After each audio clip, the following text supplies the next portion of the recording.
Pemindahan aparatur sipil negara atau ASN ke Ibu Kota Nusantara atau IKN ditunda dari yang sebelumnya dijadwalkan pada Januari 2025. Keputusan itu tertuang dalam surat resmi yang diterbitkan Kementerian Penanggulangan Aparatur Negara dan Reformasi Birokrasi atau PAN-RB. Mengenai waktu pemindahan ASN ke IKN akan diberitahukan kemudian. Demikian bunyi surat Kementerian PAN-RB yang diterbitkan 24 Januari 2025. Alasannya, penataan organisasi dan tata kerja Kementerian Lembaga atau KL Kabinet Merah Putih masih dalam tahap konsolidasi internal pada masing-masing KL atau masih dalam proses penyelesaian. Begitu juga gedung perkantoran dan unit hunian untuk ASN di IKN masih dalam penyesuaian hingga akhir 2024 lalu karena adanya perubahan jumlah kementerian dan lembaga. Penundaan pemindahan ASN ke IKN dalam waktu yang belum ditentukan tentu saja memiliki alasan yang kuat.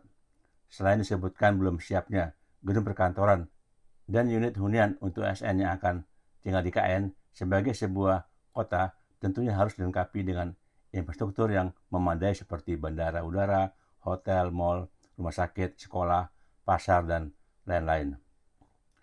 Ditundanya ASN pindah ke IKN dalam waktu yang tidak ditentukan, bagaimanapun juga akan berdampak pada penyelesaian IKN sebagai ibu kota. Bagaimana kota akan mulai berfungsi kalau di sana tidak ada ASN-nya yang menetap sana? Bagaimana kegiatan ekonomi akan tumbuh kalau tidak ada kegiatan pemerintah di sana yang dimotori oleh para ASN? Siapa yang menginap dan adakan rapat-rapat di hotel, berbelanja di pasar atau mal, dan menghidupkan kegiatan ekonomi lainnya?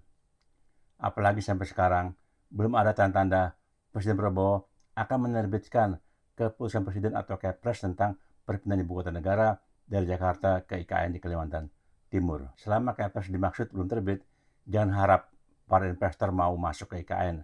Bagaimanapun, investor perlu kepastian hukum.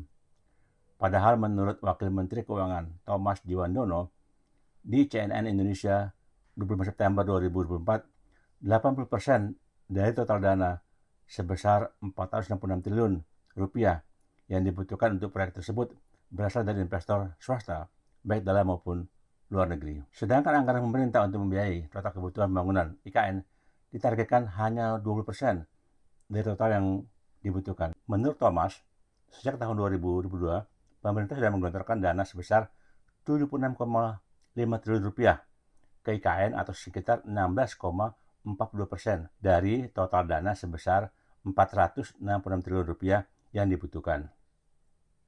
Sepertinya masih jauh untuk menyelesaikan IKN, apalagi kalau menunggu investor datang ke sana. Potensi pembangunan IKN akan mangkrak nampaknya sudah terlihat indikasinya. Selain ASN ditunda pindah ke IKN dari rencana Januari 2025 sampai dengan waktu yang belum ditentukan, juga di tahun anggaran 2025 ini, Presiden Prabowo potong anggaran belanja otorita IKN sebesar 4,8 triliun rupiah dari total pagu sebesar 6,39 triliun rupiah. Persentasi pemotongannya lebih dari 50%. Indikasi lain, peran swasta di IKN belum signifikan.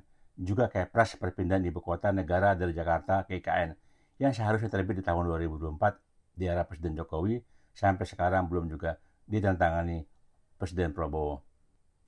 Kemudian indikasi berikutnya, Kepala Badan Otorita IKN yang semula dirangkap oleh Menteri PUPR kini dijabat oleh mantan Menteri PUPR yang tentu saja power dan daya lebihnya akan jauh lebih berkurang.